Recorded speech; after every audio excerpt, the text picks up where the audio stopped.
Okay, तर नमस्कार मित्रांनो, तुमचं पुन्हा एकदा आपल्या नवीन ब्लॉगमध्ये स्वागत आहे.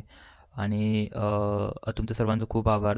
पार्ट 1 आणि पार्ट 2च्या आपल्या कोकण डायरी व्हिडिओजला खूप सारा सपोर्ट केला त्यासाठी. सो आपला थर्ड ब्लॉग आहे. याच्यामध्ये मी तुम्हाला जो एक आम्ही मस्त बीच जो एक्सप्लोर केलेला चिपळूणमध्ये, तो मी ह्या ब्लॉगमध्ये कॅप्चर केला आहे. सो त्या लोकेशनला जाण्यासाठी आम्ही आलेलो चिपळूणमध्ये, आणि अगोदर आम्ही राहण्याची व्यवस्था चेक करत होतो. ठिकठिकाणी रूम स्टे आणि वेगवेगळे जे राहण्याची जे व्यवस्था होत्या त्या ठिकाणी आम्ही चेक केलं. पण लाँग विकेट असल्यामुळे ख्रिसमसचा बऱ्यापैकी सगळ्या रूम्स आणि सगळे जे रूम स्टेचे जे ऑप्शन्स होते ते ऑलमोस्ट जवळचे ज्या बीचच्या फुल झालेले होते. त्यामुळे आम्ही तरीसुद्धा ट्राय करत करत गेलो. जवळ कुठं आम्हाला सापडला नाही रूम स्टे. विनायक अक्षय ते पण चेक करत होते, ते मागे होते आणि आम्ही पुढं आलेलो.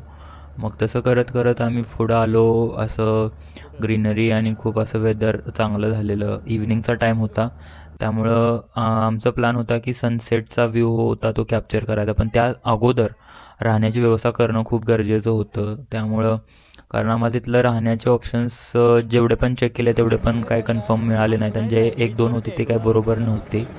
त्यामुळं मग आम्ही तसंच एक्सप्लोर करत करत आलो. बीचच्या साईडनंच आलो विचारत. तर हा होता असगोली बीच. असगोली गाव आहे, तिथला एक बीच आहे हा, की जो तिथं एक हनुमानाचं मंदिर आहे असगोली बीचच्या एकदम काठावरती.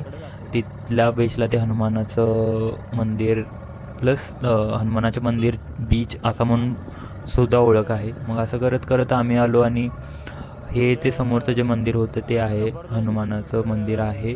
ते मंदिरसुद्धा खूप भव्य आहे आणि एकदम मस्त आवार आहे तो. बीचच्या एकदम साईडला आहे. आणि असं करत सर्च करत करत रूम स्टेचे ऑप्शन आम्ही फायनली बीचच्या जवळ आलो. पण जेवढं पण अंतर होतं जे मी कराड ते चिपळूणचं कवर केलेलं, ते बीचचा आवाज, तिथलं जे हवा जी होती त्याचा साऊंड ऐकून पूर्णपणे विसरल्यासारखं झालं. सो ह्या सगळ्या गोष्टी खूप भारी होत्या फर्स्ट टाईम एक्सपिरियन्स तिथल्या लोकेशनचा करण्यासाठी. आणि हे मंदिरसुद्धा खूप भारी आणि भव्य वाटत होतं. लोकेशन एकदम मस्त होतं. एकदम असं फीलिंग एकदम वेगळीच होती, जी आपण शब्दात सांगू नाही शकत अशा टाईपची होती फीलिंग. सो रूम स्टेचा ऑप्शन आम्हाला लकीली तिथून थोडं पुढं म्हणजे 2 किलोमीटरवरती मिळाला. डॉक्टर रायकर म्हणून होते, त्यांचे रूम्स लकीली मिळाले आम्हाला. सो तिथं आम्ही रूममध्ये आमचे सामान वगैरे सगळं ठेवलं, आणि त्यानंतर परत आवरून आम्ही बीचवरती टाईम स्पेंड करण्यासाठी आलो.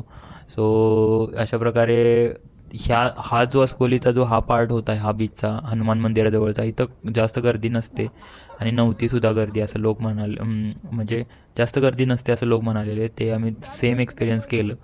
सो तिथं आलो, तिथं तर काहीच गर्दी नव्हती इव्हनिंगच्या टाईमला. सो आलो, थोडा वेळ टाईम स्पेंड केला, मज्जा मस्ती केली.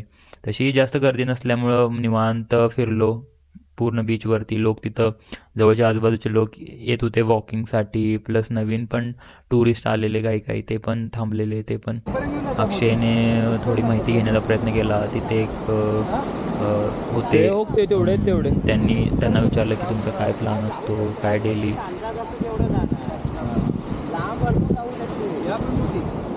नाही हे ना, हे आता काय ती नौका आहे ना तिथे ठेवलेली आहे, त्याच्यात जाळी वगैरे असते आमची, फक्त जाणे येणे मच्छी आणण्यासाठी. तेच म्हणलं, कारण एवढी छोटी कसं एवढं लांब पडतात. हे पण काय काय जाऊ शकते, ह्याला जर भोवरा मशीन बसवलं तुम्ही पण जाऊ शकते. हां, मोटरचं ना. हां, यांना आता एवढं जणांना त्रास होणार की असं मशीन का नाही लावत नाही एवढं. बापरे. एवढं जाण्यासाठी कशाला बोलावं, लगेच जाईल. हे काय लगेच नाही होतं. हे काय होय, डेंजर आहे पण. जायला पाहिजे. त्यांच्यावर जायला पाहिजे. मग येणार रात्री 8, 9, 10 हा वाजता. बोलतो डायरेक्ट आटले येणार. मग ते घोडा 10 वाजता येते रात्री माझे घेऊन. हा बोलतो. अरे बापरे. होय, हे जाणार काय काय गेलं तर उद्या येतील ते. कधी रिटर्न येतात, कधी जातात, काय काय वॉर्निंग सायन्स वगैरे असतात. हे थोडंफार त्यांनी माहिती आम्हाला सांगितली. पण खूप आश्चर्याची गोष्ट होती काही काही, कारण ते सांगायचे की जे सकाळी जायचे ते संध्याकाळी यायचे, जे नाव घेऊन जायचे जे लोक, ते म्हणजे आपल्यासाठी ऐकण्यासाठी एकदम नवीन, म्हणजे माझ्यासाठी तर नवीनच होतं. पण भारी इंटरेस्टिंग गोष्ट होती जी आपल्याला समजली. असं भरपूर वेळ त्याच्यामध्ये ते घालवतात त्या नावेमध्ये असं त्यांचं म्हणणं होतं. मग या सगळ्या गोष्टी कॅप्चर केल्या आणि खूप ऑलमोस्ट महिन्यानंतर हा प्लॅन ठरलेला, त्यामुळं खूप मज्जा आली. मज्जा मस्ती ही तेवढीच करायला वेळ मिळाला आणि तसंही आम्ही चौघंच असल्यामुळं थोडी मज्जा पण जास्त करता आली तिथं. तो थोडा वेळ टाईम स्पेंड केला बीचवरती निवांत, वेगवेगळ्या कॉलेजच्या आठवणी डिस्कस केल्या असा विचार करून निघालो. पण लकीली अक्षयचा फ्रायडेचा बड्डे होता, तो पण सेलिब्रेट करायचा होता. अक्षयला माहीत नव्हतं, पण आम्ही तो प्लॅन केलेला. सो विनायक आणि अक्षय केक घेऊन आलेले. तो केक आम्ही तिथं कट केला, प्लस 2K सबस्क्रायबर्स पण आपले चॅनलचे कंप्लीट झालेले. ते सुद्धा सेलिब्रेशन सायमल्टेनियसली एकत्रच केलं आणि हे सेलिब्रेशन कंप्लीट झाल्यानंतर आम्ही निघालो जेवण्यासाठी. हॉटेल श्रद्धा म्हणून आम्हाला ऑलमोस्ट भरपूर लोकांनी रेकमेंड केलेलं तिथल्या. सो ॲक्च्युली भूक लागलेली, त्यामुळं जेवणाचं मेनू कार्ड बघितलं. प्रत्येकानं आपापल्या आवडीचे जे मेनूज होते ते ऑर्डर केले. बसण्याची व्यवस्था आणि ऑर्डरची जी ऑर्डर पण एकदम फास्ट देत होते तिथले सर्व्हिस जे प्रोव्हाइड करणारे लोक होते ते. त्यामुळं बरं झालं, म्हणजे रॅपिड फास्ट सर्व्हिस होती तिथं. आम्ही तिथं जेवण वगैरे केलं आणि परत रूमवरती गेलो झोपण्यासाठी. सो त्यानंतर मग नेक्स्ट डे आम्ही सेम असगोली बीचवरती जायचं ठरवलेलं. तिथला सनराईज चेक करून आणि थोडा वेळ तिथं टाईम स्पेंड करून आम्ही नेक्स्ट स्पॉटसाठी जाणार होतो. सो असा ह्या ब्लॉगमध्ये आपण कॅप्चर केलेला असगोली बीच आणि या बाबतीतची माहिती आहे. खूप भारी बीच आहे, तुम्हीही जाऊ शकता आणि तुम्हालासुद्धा आवडेल. सो अशा प्रकारे आम्ही जेवण हे ते एन्जॉय करून हा ब्लॉग आम्ही इथंच ह्या ब्लॉगमध्ये एवढ्याच इन्फॉर्मेशन कॅप्चर करण्याचा प्रयत्न केला. सो तुम्हाला हा ब्लॉग कसा वाटला आहे नक्कीच कळवा आणि प्लीज आपल्या चॅनलला लाईक, सबस्क्राईब आणि कमेंट करा या व्हिडिओजवरती.